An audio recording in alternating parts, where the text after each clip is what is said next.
And Megan might be late going in. Check 1 2. Check 1 2. Looks like it's still coming through my speaker.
Check 1 2. David, you hear me?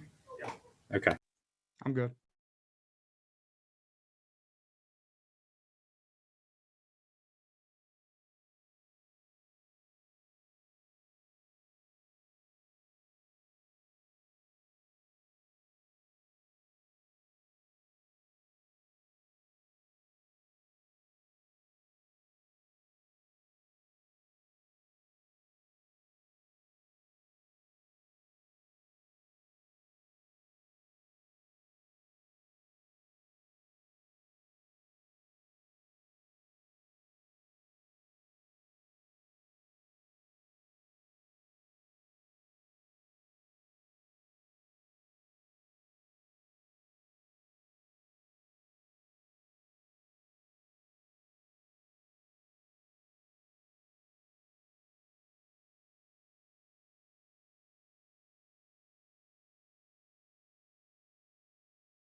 Good evening, everybody, and welcome to the Allegheny Clarion Valley School District Board of Education Workshop.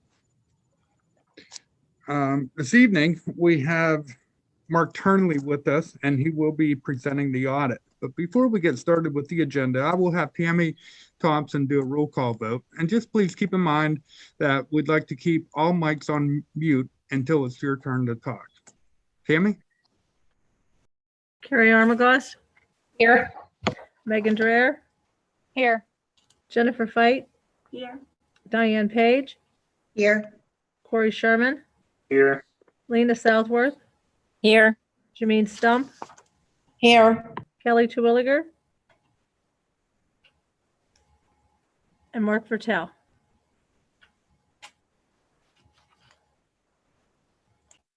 Thank you, Tammy. This evening on the agenda, we do have a participant that would like to address the AC Valley School Board. We do have on the line Anita Orton. She's a senior parent of a basketball player. Anita, when you're ready, you can unmute your mic and get started. Okay, so of all nights for my internet connectivity to be in the backwoods horrible, tonight is the night.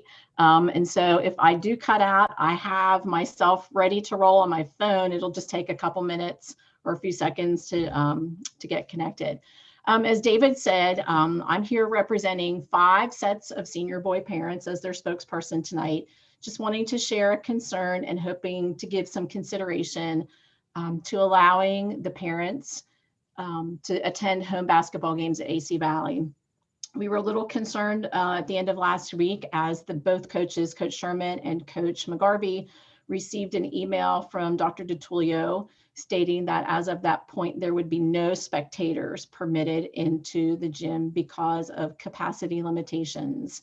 And we would really like to be able to watch our boys. This is their last hurrah. We don't get another opportunity after this year. And it's vitally important to us as parents to be able to participate in that at home, because the scenario for us, as in traveling to other schools, is very, very limited this year. Other places are not allowing parents and spectators from other schools to go in, but I'm going to talk a little bit more about that. But anyway, so the timeline was, we found out about that note. I contacted David, Scott, and Bill last night and asked to have a Google Meet today. David and Scott and I did meet after school for about a half an hour just to address some fine points that I needed to have explained to me in terms of where the number of capacity came from, how that was determined, why there is a difference in a number that we used in previous years compared to the number that is being used now. And we did kind of talk about that and get things squared away. Although I still contradict that man that came in and screened out the gym as the fire marshal, coding director, whatever his title was, because we did live sit kids in the gym to get a specific head count for a large playoff game about 7 or 8 years ago. And his number at a 16-inch seat versus the number that we put live bodies in there is a large discrepancy. But that's neither here nor there at this point, but I just wanted you to be aware of that. One of the things that we did talk about was the fact that there are some game positions, game working positions that could be filled by parents that are athletic knowledgeable and willing to help out, that would alleviate some seating problems that could occur because of using the number of teams and the coaches that come in. And they kind of alluded, I'm not going to say they, Scott kind of alluded to the fact that he would rather us go and enjoy our time watching our kids than have to work. And I also said that if I can't watch my kids, I would rather go work and enjoy watching them while I work. And so that possibility is out there. The 10 of us, as in senior parents, are more than willing to jump into any of those jobs: bookkeeper, stat job, game filming. I mean, there's lots of possibilities that we could do and help out and gain a seat, if not provide a seat for someone else. We're also hoping that when the athletic committee meeting goes on tomorrow night, that not only you consider having the senior parents come in along with probably other parents from AC Valley players, but I'm not sure whether you guys are aware of the scenario in the KSAC right now. There is a spreadsheet chart that Scott has, and it alludes to the fact that there are 6 schools in KSAC who are permitting no spectators, and that includes home spectator parents as well as traveling spectator parents. And so there's actually a group of 6 grouping boy part from schools whose parents will never get to watch them play ball because they can't watch them at home. And right now, Clarion area is the only school in KSAC that is offering senior parents the opportunity to go watch their kids play there. And so in all of that manipulating of the numbers of the gym, I'm hoping that if something pops up, we can accommodate those folks. I mean, at any point, we're talking about 6 or 8 individuals that come in to see their 3 or 4 boys play. And in turn, maybe that would get some of the other opposing schools to allow the same thing to happen for people like from AC Valley or from Keystone, or, you know, for whoever's traveling. This is it for us. Like I said at the beginning, we don't get another rodeo back with these kids. And so I'm hoping that when you guys talk about this, that you really, really consider that faction. And I know that you will, because you've done it in previous sports for the fall with football and with volleyball inside. And so I'm hoping that consideration is continued on as we move forward into winter sports, girls and boys both. The other thing that dawned on me, David, after our meeting today was the fact that what we discussed as far as capacity goes was seating capacity in the gym. And that was measured off on bleacher format. So the bleachers were where the spectators sit and the two sections of bleachers where the teams typically sit.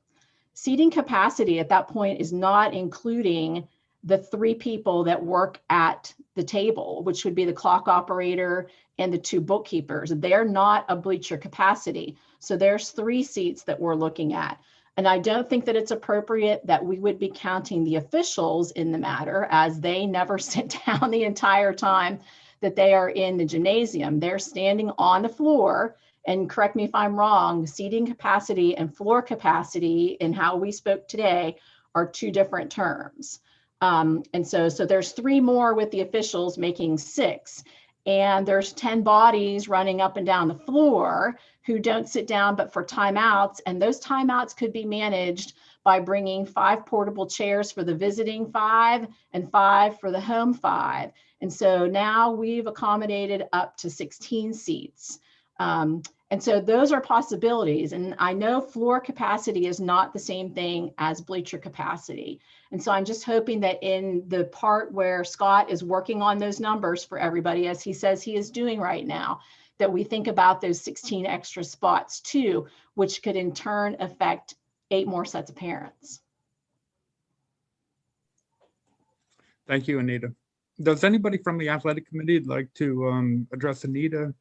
At this time, we had a very good conversation. She's well aware that the school board and administration is cognizant of where our parents are right now. I mean, you know, we're all parents. We've all had our students come up through playing one sport or activity or another, and we do understand the importance of it. So we'll work diligently to get as many people as we can in there according to code. I do think the officials are part of that entire number. They count them in, but as far as the seats by the scores table, that's a really good point. I appreciate that. Anita, I totally agree with you. You know, every single one of us on the athletic committee is having that conversation about letting the senior parents come in and play, because this is you guys' last year to watch that. So we will do our best to make sure that that does happen. And the interesting part that you brought up about the floor seating and the bleacher seating, I didn't know that that was 2 different numbers. So that's kind of an interesting fact. Mm-hmm. But that you know, that's our goal is to get you guys in there. Well, at least the appreciate senior that. parents.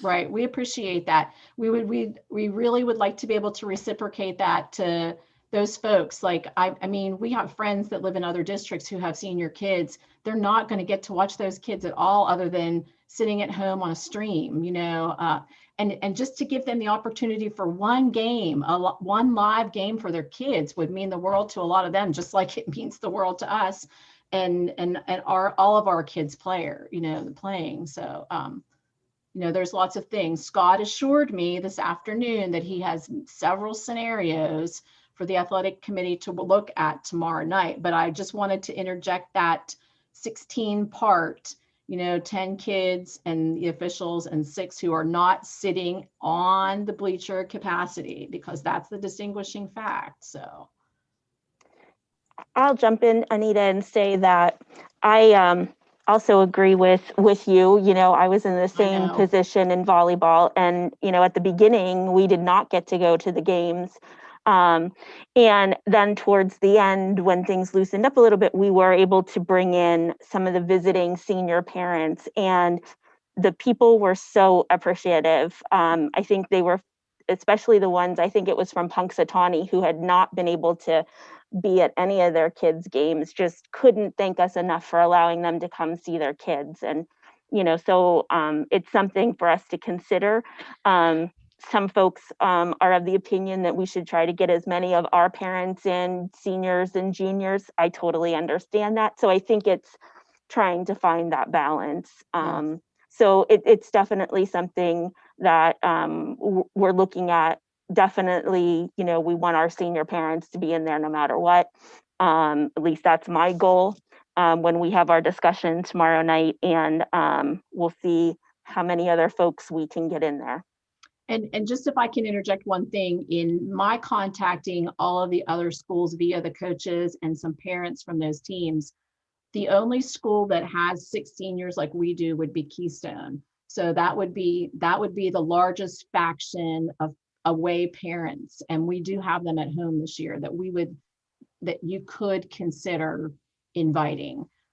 Everyone else is in the 2, 3, and 4 category. And so it would be 4, 6, or 8 parents at that point. But that's just, and that's KSAC only. I did not include anything that might have been a D10 school that we would be playing that type of thing. Thanks, Anita. I appreciate that. Yes, thank you for your time. I do appreciate it too, everybody. No Thanks, problem. Anita. We'll reach out after that meeting. Okay, thank you. Okay, moving on down through the agenda. Under presentations, we do have Mark Turnley here this evening. All the school board members were provided with the audit. And at this time, I'm going to turn it over to Mark Turnley, and Aaron High will pull up the 5-page sheet that Mark will be working off. Mark, at this time, you can unmute your mic. Thanks, David. Thanks, board members, for having me here this evening. In addition to this 5-page synopsis that I wanted to use for the purpose of my presentation this evening, I just wanted to make a couple quick comments with regard to the actual thicker audit report that the board members receive on an annual basis. One, in the very beginning of that audit report, I always tell my board members probably the most important thing we do is our independent auditor's opinion. And in that report, as we have given Allegheny Clarion Valley School District in the past, so have we this year, have given an opinion known as an unmodified opinion. And basically that unmodified opinion language means that the information contained in the body of the audit report is presented in conformity with the rules and regulations of our profession, and there are no departures from that. So that's the type of opinion you want, and in layman's terms, that's a good thing. Moving on from the actual report itself, and in order to make it a little bit easier for the board members to see the highlights for the year and also present some comparative information as I do annually, I've presented this 5-page synopsis that I'll run through briefly for the board. And please, as I go through, if you have any questions, please do not hesitate to ask. But I just wanted you to see certain information that, once again, I extracted from the thicker audit report that I felt were the most important. On this first page, I give you a history, a 5-year history of the general fund, which is your largest fund at the district. General fund balance, your remaining surplus. And this is the overall total fund balance. And you can see that we ended the 1920 year with $4,563,000 approximately. But just for informational purposes, as you see those changes, when you look at 18-19, the year above this current year, you see that significant decrease that occurred. And just below this table, I just, for a reminder's sake for the board, bring to your attention the main reason for that decrease, if you recall, was in that particular fiscal year, you spent a little over 1.7 million on an energy savings project that was funded through or funded in part through the district's general fund. So I just wanted the board to know that. You know, your general fund is broken down into components, pots, as I like to say. There's this page has the total fund balance, and then we have 3 other sections of the fund balance. We have a section known as non-spendable. It's for inventory of supplies that you have. It's about 200,000. And then we have a portion of your fund balance of this 4,563,000 that's assigned for particular purposes as approved by the board. And then lastly, and importantly, we have what is known as the unassigned, which is the leftover balance, if you will, of the fund balance. And as you read through this or follow along with this, you'll see the importance of this. This particular table at the top of page 2 shows you a 5-year history of that fund balance. And you will see that you ended the 1920 year with $1,553,692 in that particular pot or category of the fund balance. And you see a very consistent number through those 5 years. And that's by design.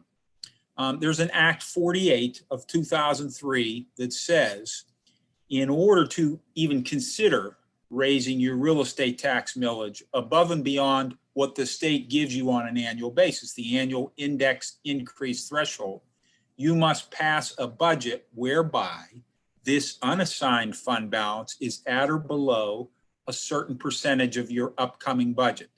Now, for Allegheny Clarion, that magic percentage is 9.5%.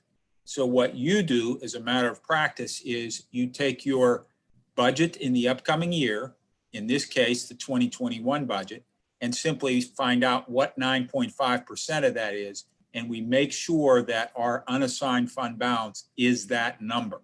And that's what we do each year so that you're in conformity with not only Act 48 of 2003, but you're in line more with the district's policy of having a unassigned fund balance in the neighborhood of 10%. So you see this figure of $1,553,692. That's exactly the purpose of that particular number. Now, the GFOA, which is a body within our organization that sets standards and guidelines and things of that nature, they believe that governmental entities, and in this case, a school district, they should try to maintain an unassigned fund balance in about 2 months average expenditures. And I did the calculation in the second paragraph on this particular synopsis, and you see that number is about 2,666,000 that they say would be an objective to have an unassigned fund balance.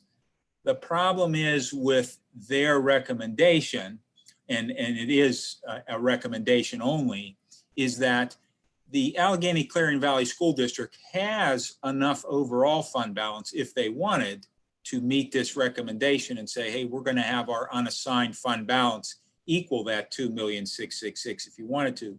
But in so doing, that would increase your unassigned fund balance over that 9.5% cap or threshold that PDE sets for school districts when considering raising millage beyond the index approved amount. So I just wanted you to know that you still have wiggle room, but you're doing the prudent and appropriate action by keeping your unassigned fund balance at that recommended level by PDE of 9.5%. Now, we've talked about the total fund balance and the unassigned portion of fund balance. The remaining portion, which is a significant portion, is assigned. And in this last paragraph, I just kind of lay out a little bit. There's 2,809,531 of assigned monies, and the board has approved that for budgetary shortfalls and increases in retirement, healthcare, and staffing needs. So once again, that's the breakdown of your overall fund balance. And it's important to understand that and manage that properly in light of a number of factors, two main ones of which you can never tell when the educational funding may be cut, especially in these last year and in the upcoming year with the COVID-19 and the pandemic, the effects of that. We just don't know yet how that's going to affect the state budget, not only in this year and in the following year.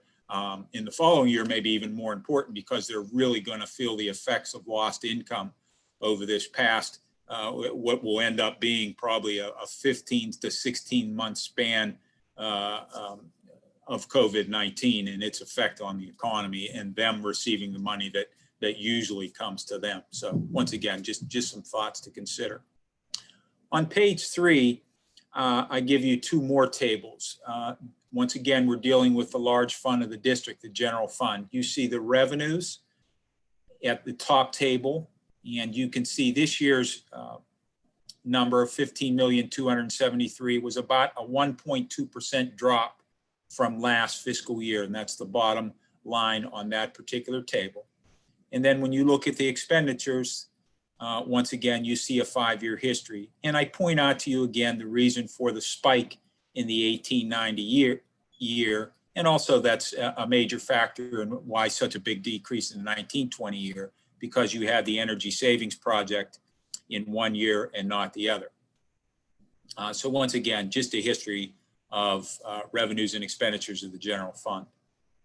Now moving on to page 4 is for this year only, a look at how the board did budget versus actual. And when you look at my first bullet point at the top, you'll note that the actual revenues of the general fund exceeded budget by about $215,000. So when you're in a $16 million budget, that's pretty close in terms of overall revenues. And the 2021 year is going to be interesting because I think if you think about the timeline of COVID-19 and the pandemic, we had March 1st through June 30th in the 1920 year to deal with. Well, for the 2021 year, unfortunately, we're probably going to have the whole fiscal year with regard to revenue. So it'll be interesting to see how that plays out with regard to not only your school, but all of the schools affected by the pandemic. Hopefully not to a large degree, but we'll see how that turns out. The second bullet point, as I did in the first with revenues, I do the same with expenditures. You see the general fund budgeted expenditures exceeded actual by $122,000. And that's good. That's the way you want it. Good management of the district's funds. When you take that as a percentage of a $16 million budget to be that close, you're looking at a 0.8% variance, which again is a commendable variance when you're looking at the overall expenditures of the district for the general fund. And the last bullet point just reminds you that when you did your budget, when you sent that to PDE at the beginning of the 19 year, you were looking to have excess expenditures over revenues of about $1,064,000. And in the ending analysis, you had expenditures over revenue of only $727,000. So yes, we had excess expenditures and you never like to see that, but you were in a favorable position when you compare what you thought it was going to be versus where it ended up. And that doesn't resolve, again, the effects of what will come up in the new year with regard to revenues and expenditure budget, but nevertheless, it tells you how you did for the 1920 year. Within that thick audit report that we're not looking at tonight, there are pages in that audit report I think are important as a board member. We talked about revenues versus budget. Page 45 in that thick audit report, when you get a chance, has a detailed listing of your revenues, budget versus actual at the local level, the state level, and the federal level. And then the same for expenditures on pages 46 through 49. In each major functional category of expenditures, you have benefits, salaries, purchase services, things of that nature, supplies, a more detailed breakdown of what budget versus actual is. So the board can see at that level, hey, how did we did budget versus actual? In the middle of this page 4, those of you that have been on the board for a while, you recall me saying to you, within your audit report, within that thick audit report, there's actually 2 sets of financial statements, oddly enough, something that has been determined probably about 17 years ago by the government accounting standards. You have the basis that we've been talking about, your general fund, and on a short-term basis that you budget every year. And then we have a long-term perspective that is in the very front of the audit report, the first financial statements that you see. And the reason those statements are different is because they factor in the effects of your buildings and your equipment that are being depreciated, and also the long-term liabilities that the district has, bond issues, unused sick day, PSERS liability responsibilities. Those are all factored in. And when you put those on the balance sheet of the Allegheny-Clarion Valley School District, if you look at the first line, you'll see the net position, which again, in the full accrual, as I call financial statements, is another name for fund balance, if you will. You can see you have a deficit net position of 8 million compared to about 6.8 last year. So Mark, you told us a little while ago that we have a fund balance in our general fund of 4.5 million. Now you're telling us we have a deficit of 8 million. Well, the biggest reason for this full accrual, as I mentioned to you, deficit, is that on this balance sheet, you are required under the full accrual consolidated method to reflect the district's share of the overall PSERS pension liability and also other post-employment benefits that are paid to your retirees that obligation over a period of time. And for Allegheny Valley School District, Clarion Valley School District, that number, the pension number liability is over $19 million, $19,368,000. And the OPEB liability is another $3 million. So when you take those two liabilities alone, which is over $22 million, you can see and understand why you would have a deficit net position. Now, as I say each year to my board members, you don't have to write a check out to Peasers tomorrow morning for $19 million. This is just an accounting function that has to be factored in to say, this is the long-term look for Allegheny Clarion Valley School District. This is what their liability is if you were to project it out over a period of time at June 30th, 2020. Below that, food service operations. Again, you see the net position because there's some Peasers liability in there as well. You look at the change in net position on this schedule, and I'm going to talk about this in a little bit more detail shortly. You change in net position, again, fancy wording for that is your profit or loss for the year.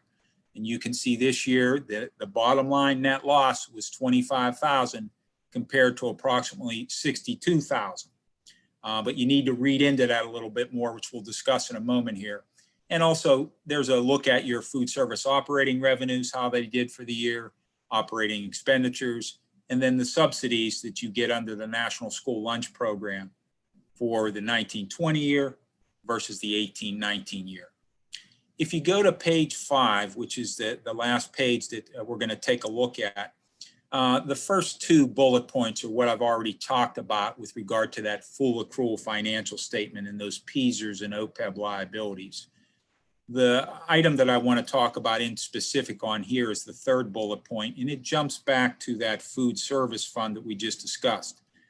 A few seconds ago, I told you that the net loss for the year was $25,000 compared to $62,000. But that net loss is after you take into effect the amount of money that the general fund has been subsidizing the food service fund for operations during the year.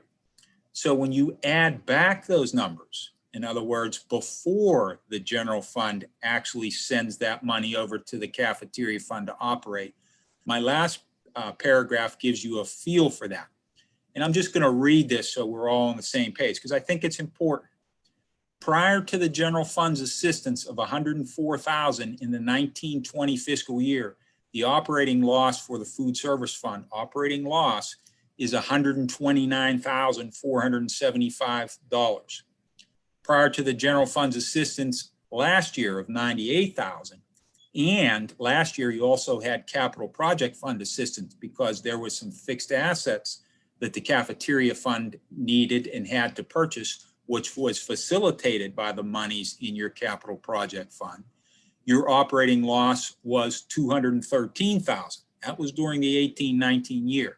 So if you want to look at it as a glass half full, you see that your operating loss overall went from 213 down to the 129. So we're looking at an $83,000 gain. So again, looking at it half full, yay, we that's good news. We're moving in the right direction. But the important thing that I want the board members to take out at this particular paragraph is that you're still operating in a deficit. And without the general fund subsidy each year, you wouldn't be able to sustain this type of hit, especially for your cash balance. You would just be drained and not be able to function. And that's important to know. So, the board has to take a look, within that thick audit report that I give you also is a more detailed profit and loss statement and a balance sheet. You can see these numbers in a little bit more detail, but you need to analyze those and take a look at it and see what can be done, if anything, to cut costs effectively and still maintain a good food service program. And once again, I'm not a food service expert. And as I told David and Emmy, I wish I were and could give you a little more detail. That's more for their area of expertise in your food service operations. But it's my job to tell you the numbers, and these are the numbers, and something that you need to look at for particular areas where there can be savings. And if that's not the case, then as you have been doing for years, you will have to include within your budget, if you take 1920 as an example, 104, or if you wanted to break even, $129,000 to $130,000 out of your general fund annually, and budget for that as a transfer to get to a break-even level in your food service fund. Now, this is a much smaller fund than the general fund that we were talking about when we're dealing with $16 million. But nevertheless, it's a business within a business, the food service fund within the overall operations of the district. And that's why I feel it's important. And that's why I wanted you to see these numbers.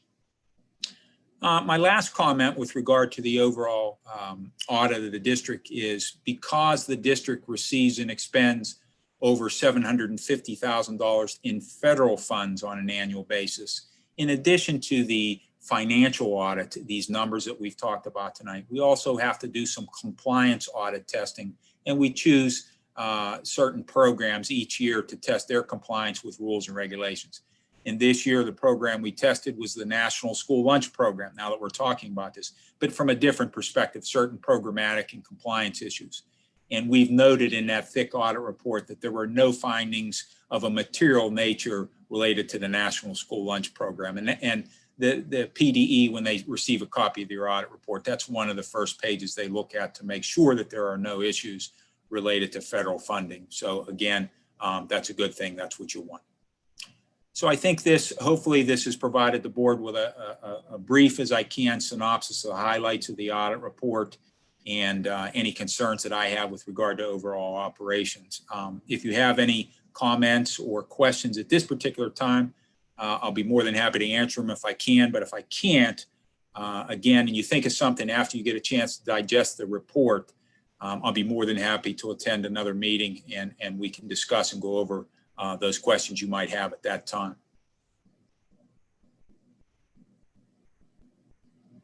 I do have a question, Mr.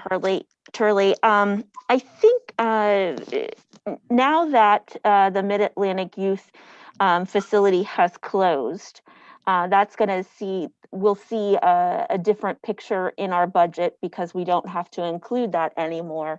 And will that change the amount that we are then allowed to keep in that unassigned fund budget? Will we be able to keep more in that? Well, actually, those percentages, the 9.5 is based on the amount of your budget. So it goes in millions of dollars. It's kind of a decreasing scale. So if you drop below 16 million in your budget and you get into the next category, I believe it's a 10% threshold. And then it goes to 10.5 and 11, depending. And I don't have that breakdown in front of me, but I believe when you drop into the $15 million level, it goes to a 10%, which is by the way, is in line with board policy. So although on the surface you would think, well, now we can put 10% into our unassigned, when you think about it, even though the percentage side increases, you will have actually reduced your next year's budget. So 10% of a lesser budget might get you back still in the neighborhood of $1.5 million, if you see what I'm saying there. I do see that. Thank you. I wasn't thinking about it in those terms.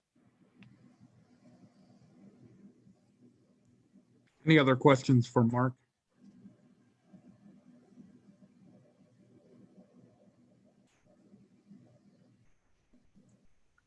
All right, Mark, we appreciate your time today. And before we conclude that section, I would like to thank Emmy again for all the help that she puts into it. Tammy and Jody assist her, but Emmy's the one in there working tirelessly during the day, evenings and weekends on putting that budget together, and good work again, Emmy. Thank you. Thank you, everyone. Thanks, Mark. Okay, moving down through the agenda, item number 4, board concerns. Are there any board concerns at this time?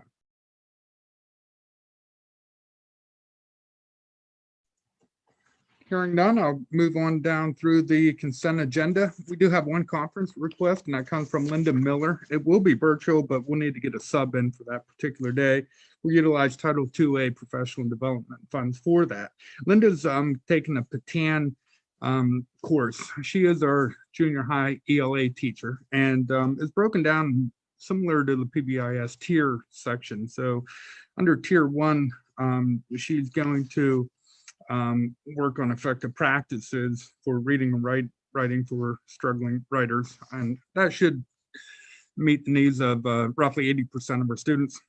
She's also taken a course on tier 2, which is designed for students who are struggling a little bit more with the reading and writing. And then tier 3, again, that's a very small percentage of our students that she'll have to really be cognizant of with oral and written language disabilities such as dyslexia and other items like that. So kudos to Linda Miller for seeking that professional development opportunity, and Tan does a great job. So we are asking for your request to move Linda. She'll actually be taking 2 of those courses before the voting meeting. So if there's any concerns or questions, just let me know next week.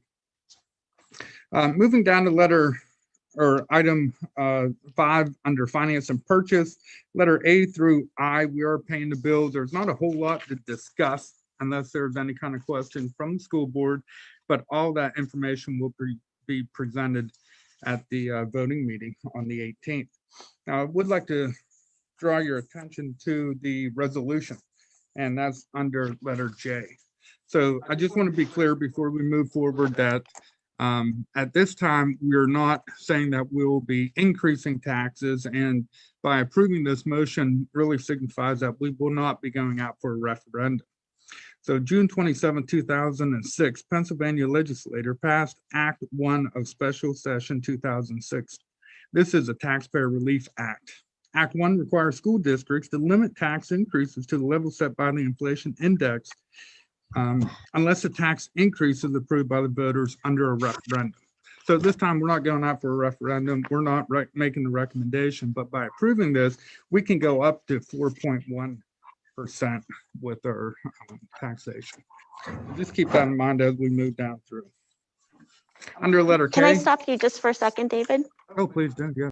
Yeah, so I wanted to touch base with the board members here just for a minute, because of course this is the first workshop meeting that we've done in quite a while, and I think I'm the only one that's actually been on the board as we've had separate workshop meetings before.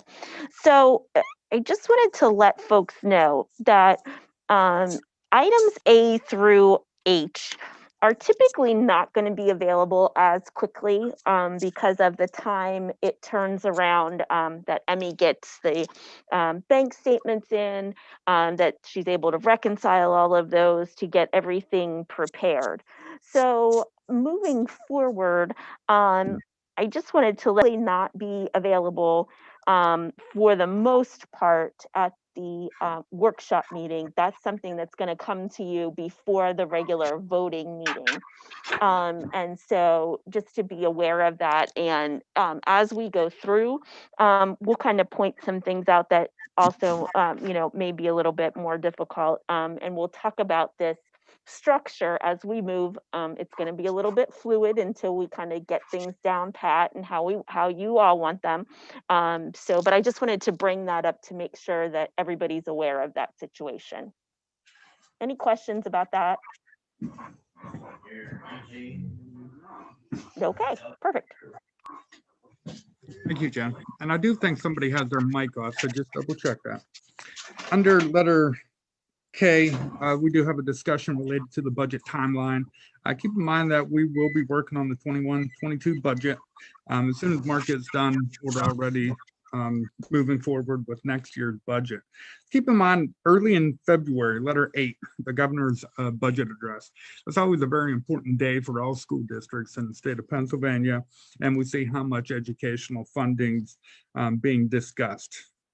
Shortly thereafter, the administration under number 9 will be meeting with each of the departments, and we'll start to develop a proposed budget. And the staffing will have the later part of February and into March to create their specific site-based budget. We'll meet again towards the end of March with the administration. We'll review the supplies. And again, we've been keeping our supplies pretty consistent, really dating back since 2010. the teaching staff, the technology maintenance, district office and such. We probably will see a higher need in technology next year than we had in previous years. So I'm already working with Jeff, Aaron, RJ, and the crew, and we'll touch on that a little bit later as well. Under number 18, the administration gets together. We work with the particular department heads, and we put together a preliminary budget. This is presented to the Board of Education on April 12th. We'll have a PowerPoint pulled together. Emmy will go into great detail as far as the revenues and expenditures. And then on May 17th, the school board will vote on that preliminary budget. It will be put on display for 30 days. And then on June 17th, 2021, we will have our June budget meeting. We'll present the budget, approve it, and it will be updated and loaded into the Pennsylvania Department of Education website before June 30th. That's the end of our fiscal year. Are there any questions on letter K and the budget timeline before I move on? Letter L. Hold on, I'm sorry. I feel like I'm a step behind you tonight. I'm so sorry. Not a problem. So I wanted to just go back to J really quickly, which is the resolution about the tax increase. And I want to make sure that all of the new board members are clear about, what that means and what that looks like. In years past, we've had a lot of discussion about, do we raise the taxes fully to the index? Do we not raise taxes? We've done that. I think most years out of my past 15 years, we've raised taxes, I think, except for maybe 1 year. And yeah, David's nodding his head, just 1 year out of like my past 15 years. And so I just want to be clear that, we have the ability to go anywhere from no tax increase up to this index of 4.1. And so I wanted just to make sure, is there any discussion about where we land with that? Because tonight at the workshop this is the place where we need to really have some discussion. And if you need additional information, to ask David and Emmy for it tonight so that they can have it ready for us for next week. We'll be building on that budget as well, Jen. So we don't need to know exactly how far or what our plans are specifically with that tax increase at this time. But it is time to start thinking about that. You could take a look at that history that Mark had presented to you. The last couple of years, our expenditures have been exceeding the revenues coming in here, and that is concerning for the school district. So that's something that the finance committee, we continue to educate them, and I'm sure they'll make a recommendation as well. But I'd concur with Jen. If there's any discussion at this time, it'd be a great discussion to have. One of the things we have to keep in mind, I think, with that raising the taxes is that, and I agree with Jen, because I've been on for 13 years and we hadn't raised until last year. And we don't like to raise we did raise every year but last year. And we don't like to raise taxes, but that accumulates, from year to year. It isn't a great amount that increases each time we raise it. But if you think about over a 10-year period, that's an additional, a large sum of money that goes toward the budget. Definitely. And that does build up for us, and just, I think this coming year in terms of the budget, it's going to be especially hard because we just don't know what next year holds in terms of, COVID and what goes on with that. And it's even hard, to kind of keep on track with where we are this year, as to the extra expenditures we've had to make and things. So trying to plan this far out for next year is even more difficult. So I just wanted to, since you guys are for the most part pretty new to this, I just wanted to make sure you didn't have any questions or didn't need any additional information as we move forward with this.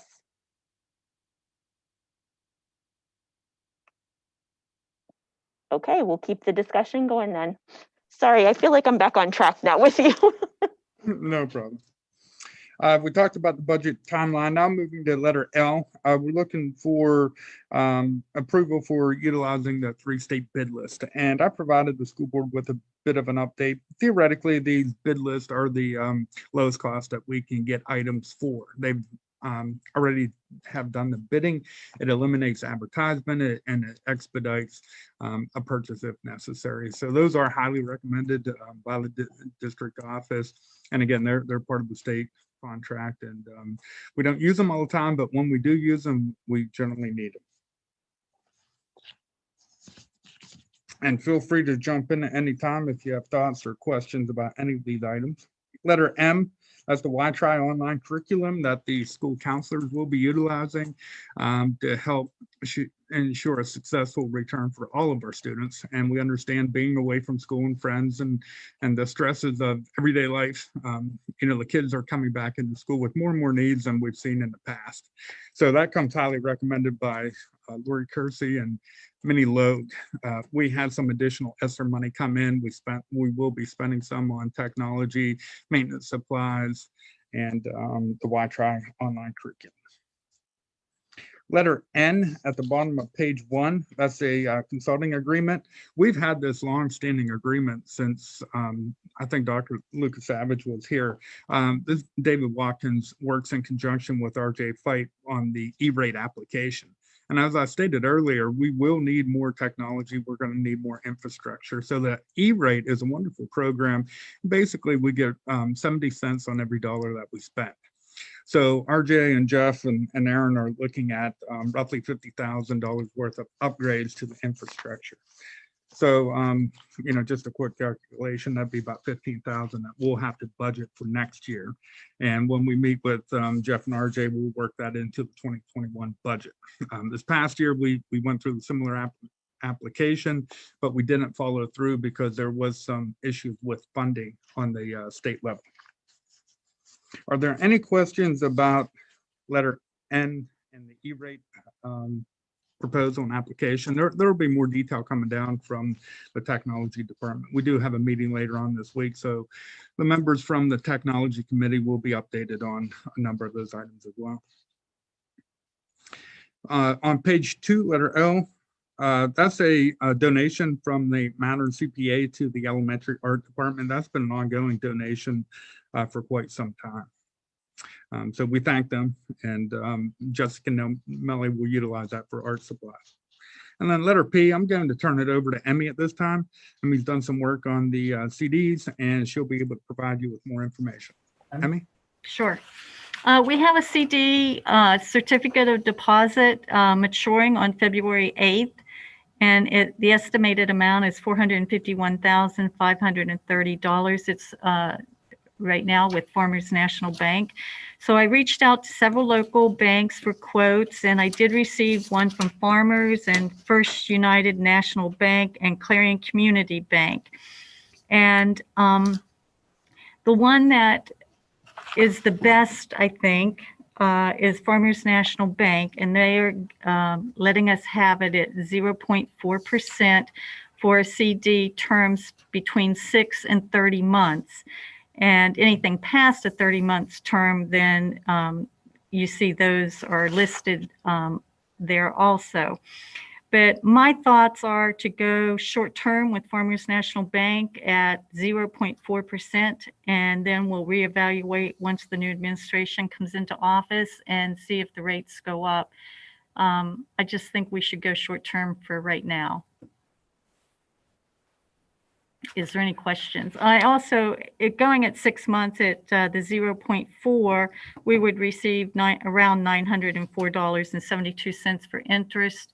And if you wanted to go out to a 12-month at 0.4, we would receive $1,809.43. Is there any questions on the CD?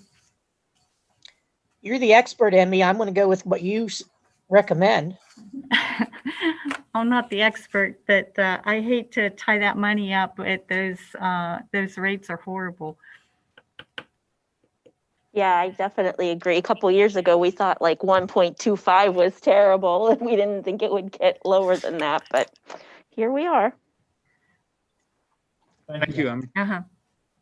As we finish off with finance and purchase, we do have a finance committee meeting tomorrow, and Emmy's been working on educating the committee, and we're really breaking down the 1920 school year and understanding different line items as they associate with the various revenues and expenditures. So we'll probably continue on with this discussion with that committee tomorrow. Moving down into personnel, letter A, we did have the resignation of Denny Wetzel. He's been with us for a good number of years. So with that being said, we'll have to advertise to fill that assistant softball coach as well. So letter A and B is conjunction of one another. And then letter C, that was the position that Doc had filled for a good number of years. And Doc Middleton's no longer with us, so we're going to have to advertise for that particular position, and thank Doc and all the coaches and everything that they've done with that program over the years. Letter D, E, and F. These are the FFCRA leave that we've had staff out with. And we've reviewed this, we've discussed it with the personnel attorney, and we are making a recommendation to approve employee 108 for 6 days, employee 120 for 9 days, and employee 204 for 8 days. Are there any questions about the coaching positions and or FFCRA leave? David, my question with the FFCRA leave, that would be just pay, but that does not cover the cost to Peasers, am I correct? That would cover everything if we approve it. The 2/3 pay for childcare does not cover Peasers, and I think there might be one other bullet point on there, but these particular employees, that would be the full pay, that would be the Peasers reimbursement. Okay, so I don't remember as a board, I don't think we discussed that we would look at that on an individual basis, so we may need to talk about, are we doing the Peasers or not? I'm not sure. I think if you approve the leave, the Peasers rate would go straight into that. It's whether we approve the days or not. I think it's how, I'm not sure if you could separate the two, Kelly. I thought, David, though, yeah, that they could get the leave, but they wouldn't necessarily get the Peasers payment. No, Kelly, I don't think, I'm going to go back here and look in my note here, my notes from when we talked with Mr. Kuhar. Yeah, see, I thought it was our decision about paying Peasers. That's how I recall it also, Kelly. I'll speak to Attorney Kuhar and clarify that for you, Kelly, and the rest of the board as well, because I thought it was our decision as a board whether or not we would pay Peasers for those days that were taken under the act. And we had discussed about doing it on an individual basis, so I didn't know if we needed to clarify that or not. Yeah, I think we do need to. Yeah, we do, definitely. I'll get clarification before next week's meeting. Thank you. Thank you.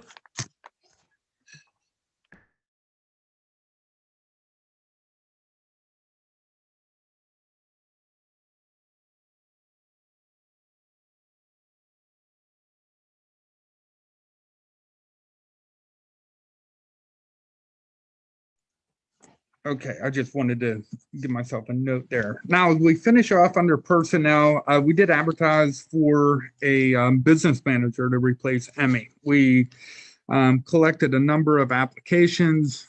Mark Vertel, Emmy, myself, we utilized a rubric. We broke that down. We went through a round of interviews, and we're hoping to have a person for the school board to approve in the voting meeting. With that being said, we are asking that this person gets hired on as the assistant business manager. We just had the business manager written down, but since they will be working in conjunction with Emmy until June 30th and Emmy retires, we will modify that motion right there. I'm doing a little bit of work right now. So I'll have information for the school board to approve on January 18th. Any questions before we move into policy?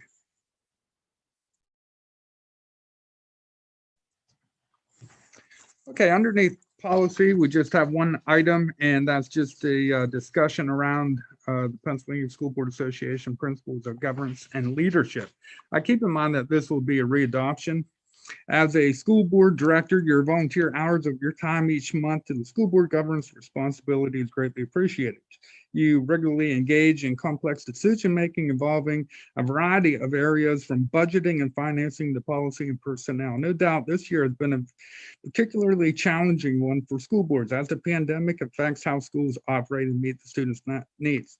You strive to give your best for the benefit of the schools and students. Research supports this idea. A study conducted by Communication Research and Leader and CRA in 2019 shows that students' achievement is much greater when their school board is highly effective. So January is the School Board Appreciation Month. So on behalf of the school district, I do thank the school board members for everything that they do each and every month. And it's a really good time to readopt these standards. With that being said, let's advocate earnestly, lead responsibly, govern effectively, plan thoughtfully, evaluate, communicate, and act ethically. So school board members, thank you for all the time that you put into the school district. We greatly appreciate it. Just underneath miscellaneous, we have a career center report in front of you, the intermediate report, and a correspondence. And the correspondence goes back to the list of decommissioned and no longer of value technology that was approved previously. It was accepted, and Aaron and Jeff are moving forward with that. Before I finish this evening, and while we finish, it is a little bit tricky with Aaron getting the Zoom links out. So Aaron and I talked briefly. So moving forward, we'll try to send the Zoom link out to the school board members around 4 o'clock. And then that way it'll be a lot easier to access before the meeting. That'll give us a little bit of time to do some trial and error. So in the future, we'll be trying to get that Zoom link out at a consistent time. And again, that'll be for workshops only. The voting meeting, we will be meeting in the cafetorium. We will be spreading out and utilizing that area as we move forward.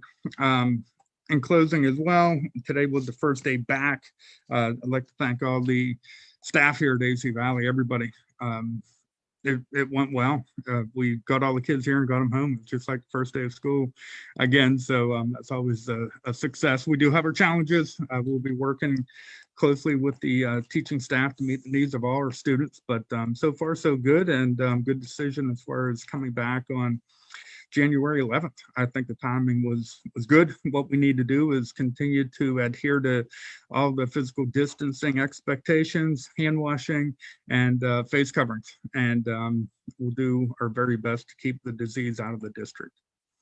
Is there any other questions, comments for me before we end the meeting this evening?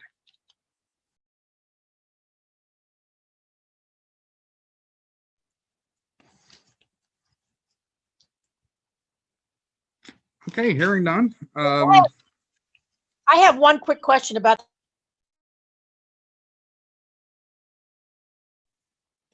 Sure thing. Go ahead. Kelly, you're muted again. Sorry, I thought I did it. I must have clicked again. I just was asking about the guidance curriculum software that they were asking. Is that all online for the students? Or is it just an online resource for them to gather materials from? You know what, Lori, that's a really good question. And I believe a combination of both of them. I know Lori and Bill's on, and maybe they could speak a little bit more in depth than I can, or I can have Lori Kersey meet with us on the 18th. Bill and Lori, do you have any info on that? From what I know, David, you are correct. It's a combination of both. Okay, thank you. Thanks, Bill. Anything else from the school board before we end the meeting this evening? Okay, thank you all for your night, and have a wonderful day.